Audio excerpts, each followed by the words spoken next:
సొంత ఆలోచనలతో సొంత అభిప్రాయాలతో దాన్ని ఎక్కడికో తీసుకెళ్లి ఏదేదో చేసేసుకున్నావు నీ లైఫ్ ని. చివరికి ఇప్పుడు చేతులు ఎత్తేసావు, నా వల్ల కావటం లేదు. నేను ఎంత కంట్రోల్ అవుదామన్నా, ఎంత కంట్రోల్ చేసుకుందామన్నా నా జీవితం నా వశం లేకుండా అయిపోయింది.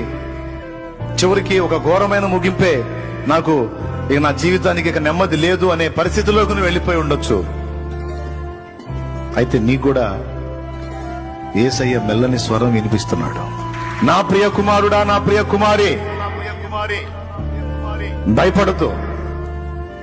నీ జీవితం నీ చెయ్యి దాటిపోయి ఉండొచ్చు, కానీ నా చెయ్యి అప్పటికీ దాటిపోదు. నీ జీవితం నీ చేతిలో వదిలేసి